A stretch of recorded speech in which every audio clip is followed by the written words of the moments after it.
Welcome to whistle.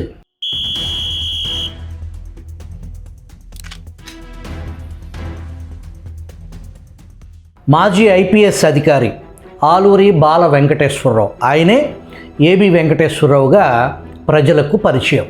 Jagan ప్రభుత్వంలో AB సస్పెన్షన్ను AP high court కొట్టివేసిన తర్వాత జగన్ ప్రభుత్వం సుప్రీంకోర్టులో ఛాలెంజ్ చేసింది. జస్టిస్ ఏఎం కనీల్కర్ నేతృత్వంలోని ధర్మాసనం విచిత్రంగా హైకోర్టు తీర్పుపై స్టే విధించింది.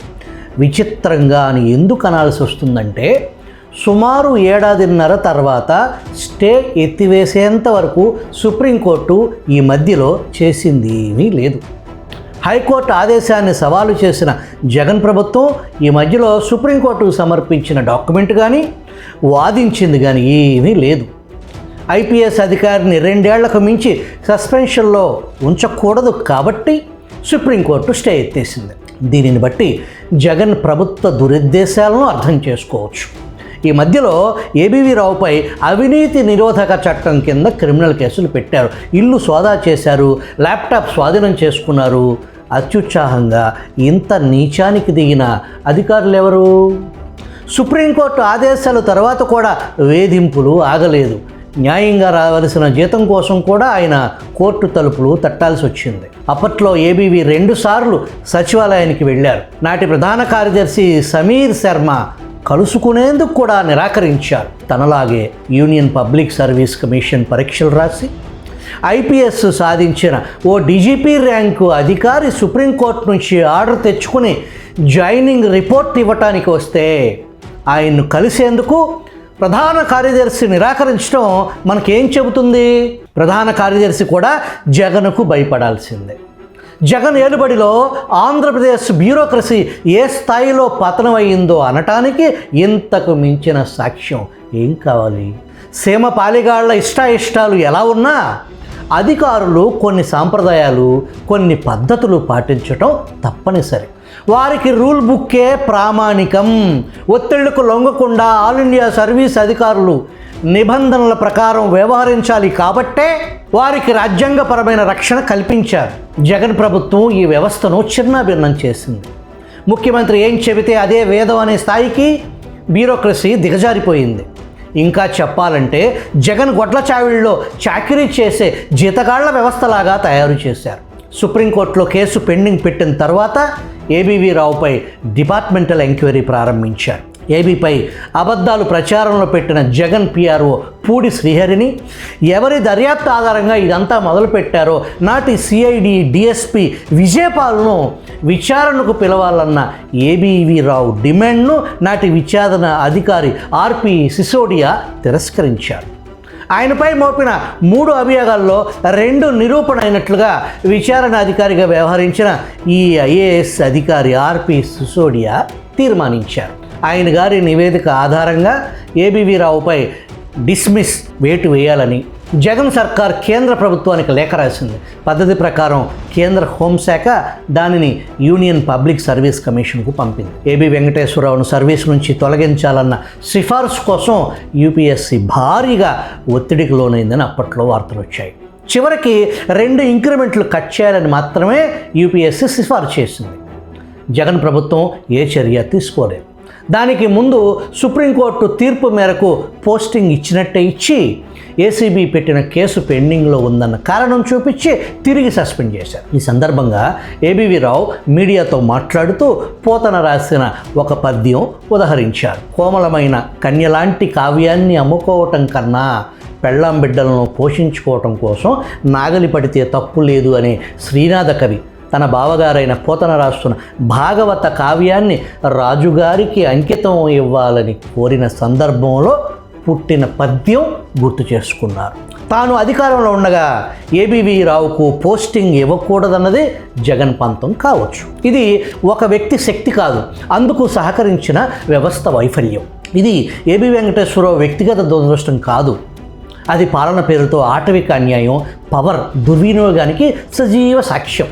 ఆలూరి బాల వెంకటేశ్వరరావు కథలో అధికార దుర్వినియోగం ప్రణాళికబద్ధ ప్రక్రియలో ముందుగా అనుమానాన్ని సృష్టించటం, తర్వాత విచారణ పేరుతో కేసులు పెట్టడం, మీడియా లీకులతో ప్రజాభిప్రాయాన్ని మలచటం. చివరకు సస్పెన్షన్తో వ్యక్తిని ఒంటరిగా నిలబెట్టడం, వెరసి హోల్సేల్గా వ్యక్తిత్వ హత్య, క్యారెక్టర్ అసాసినేషన్ చేయటం, తీవ్ర ఒత్తిడి, అనారోగ్యానికి లోనై గుండెకు స్టెంట్స్ వేయించుకొని ఒంటరిగా పోరాడి చివరకు కోర్టు ముందు జే-గ్యాంగ్ నిర్మించిన నిర్మాణం కూలిపోయింది. ఆరోపణలు నిలవలేదు, ఆధారాలు లేవు, కేసు కూలిపోయింది. కానీ కుట్ర ఎవరిది? ఇక్కడే అసలు అసౌకర్యమైన ప్రశ్నలు మొదలవుతాయి. ఒక నిర్దోషి అధికారిని సంవత్సరాల పాటు నరక యాతనకు గురి చేసిన తర్వాత కేసు కేవలం కట్టుకథ అని కోర్టు చెబితే ఆ కథ రాసిన వాళ్ళు ఎవరు? దానికి ఎవరు బాధ్యత వహిస్తారు? ఎవరు క్షమాపణ చెప్పాలి? ఎవరి మీద చర్య తీసుకుంటారు? సమాధానం నిశ్శబ్దం. తనకు జరిగిన అన్యాయంపై లీగల్ వార్కు ఏబీవీ నడుం బిగించారు. నాడు నేడు ప్రభుత్వ వ్యవస్థ ఒక్కటే, నడిపే డ్రైవర్ మారారు. అందువల్ల ప్రస్తుత ప్రభుత్వ ప్రధాన కార్యదర్శితో పాటు మొత్తం 11 మందికి ఏబీవీ లీగల్ నోటీసులు పంపించారు. అందులో ఒకరు the great officer Damodar Gautam Sawang. 1986 AP క్యాడర్కి చెందిన ఈ మాజీ ఐపీఎస్ అధికారి స్వరాష్ట్రం అరుణాచల్ ప్రదేశ్. BA చదివిన గౌతమ్ సవాంగ్ బీకాన్ చదివిన మాస్టర్ మైండ్ అబ్దుల్ కరీం సంబంధం. ఎవరి అబ్దుల్ కరీం మీకు గుర్తుందా?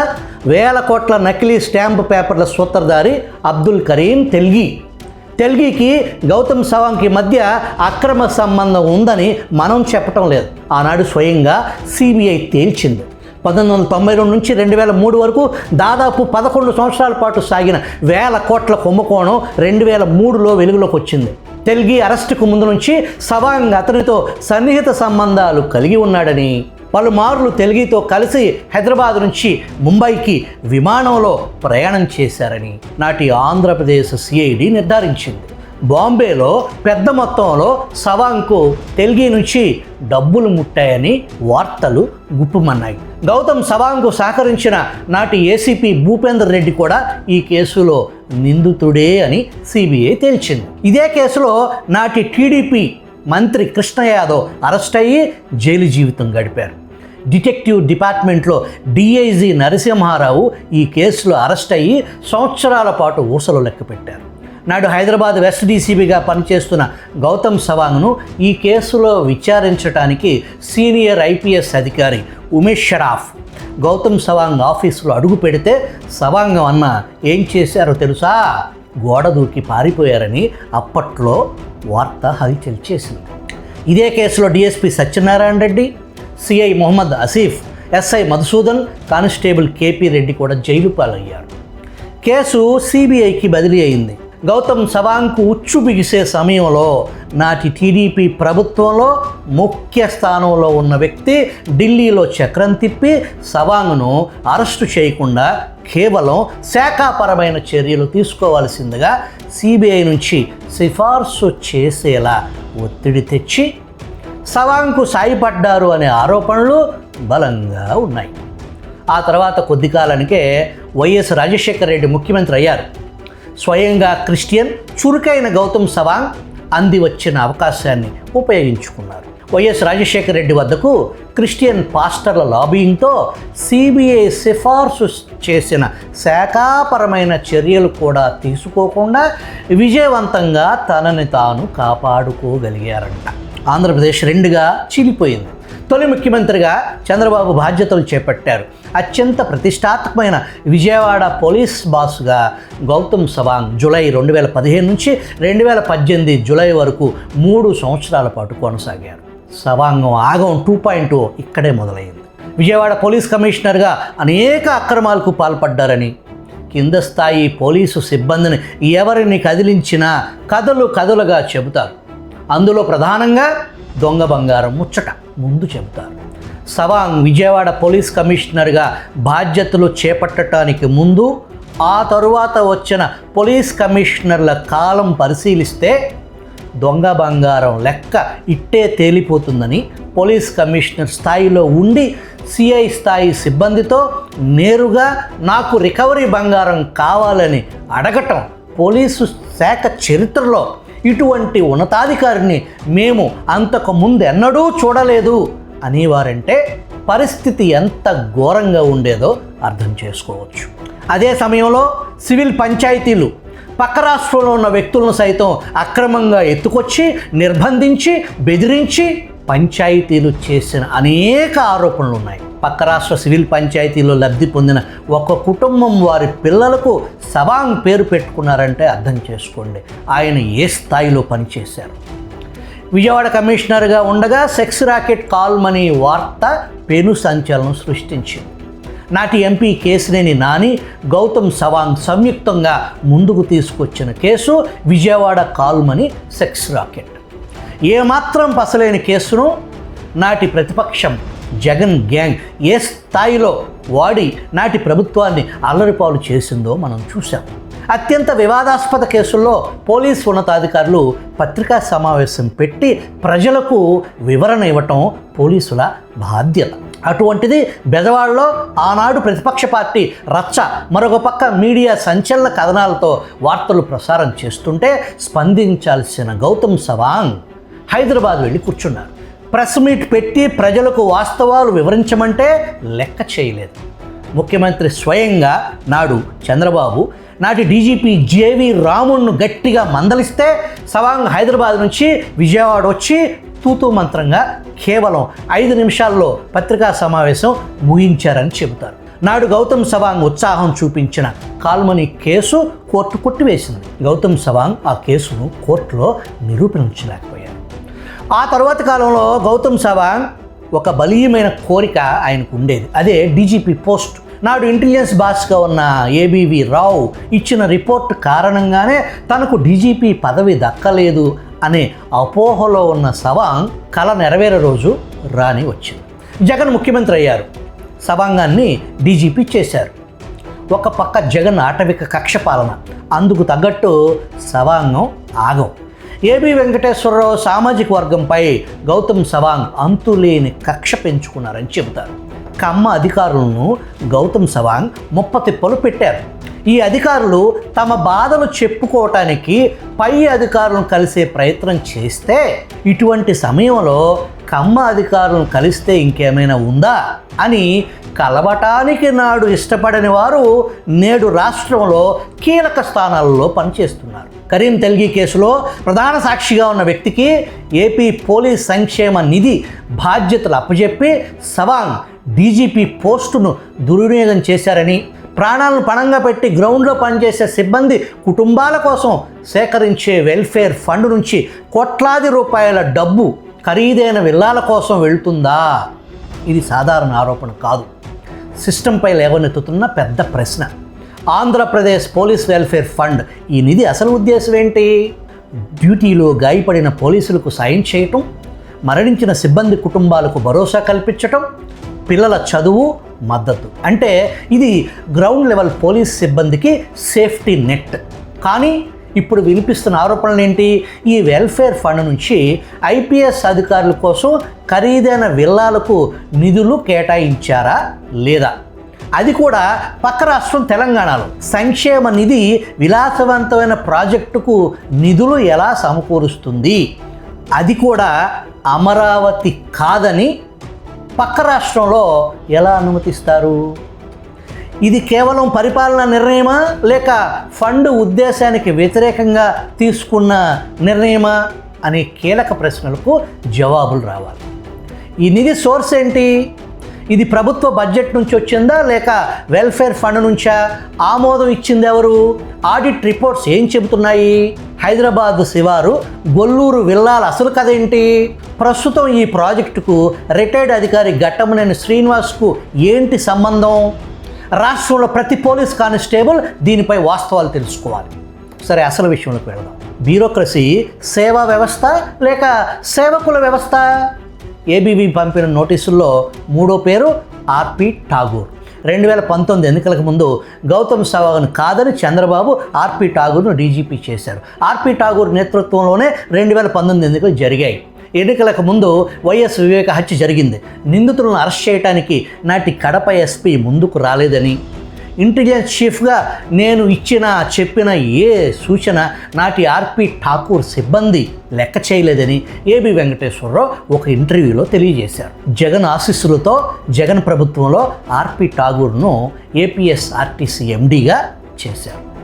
రిటైర్డ్ అయిన ఆర్పి ఠాగూర్ను ముఖ్యమంత్రి చంద్రబాబు కూటమి ప్రభుత్వానికి సలహాదారుగా నియమించారు. మరో ఐపీఎస్ అధికారి డాక్టర్ రవిశంకర్ అయ్యన్నార్ ప్రస్తుతం సిఐడి బాస్గా కొనసాగుతున్నారు.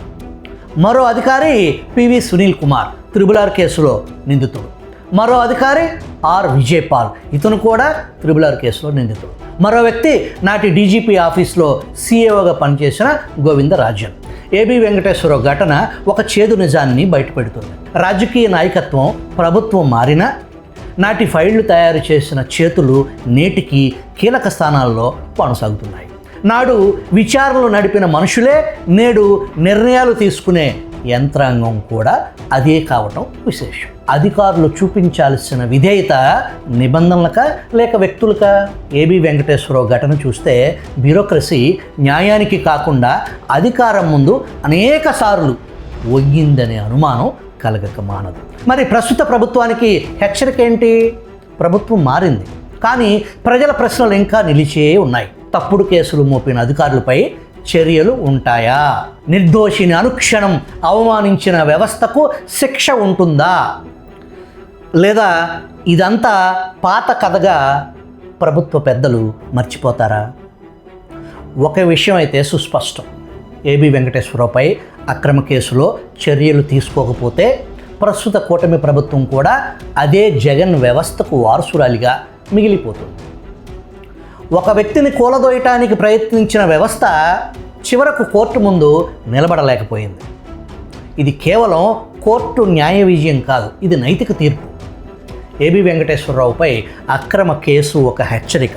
అధికార దుర్వినియోగం తాత్కాలికంగా గెలిచినట్టు అనిపించవచ్చు, కానీ అసలు న్యాయం ఆలస్యం కావచ్చు. అప్పటికే ఆ వ్యక్తి జీవితం, గౌరవం, కుటుంబం, తల్లి, భార్య, పిల్లలు మానసిక క్షోభకు కొలమానం ఉండదు. ఇప్పుడు బంతి కూటమి ప్రభుత్వం మైదానంలో ఉంది. చర్య తీసుకుంటారా లేక నిశ్శబ్దంగా చూస్తారా అనేది కీలక ప్రశ్న. చివరకు ప్రజలు ఒక ప్రశ్న తప్పక అడుగుతారు: అధికార ముఖాలు మారినా విధ్వంసమైన వ్యవస్థ రిపేరు జరుగుతుందా లేదా అని. అసలు బాధ్యత కూటమి ప్రభుత్వంపై ఉంది. న్యాయం జరిగినట్టు చూపించటమే కాదు, నిజంగా జరిగేలా చేయటం ప్రభుత్వ బాధ్యత.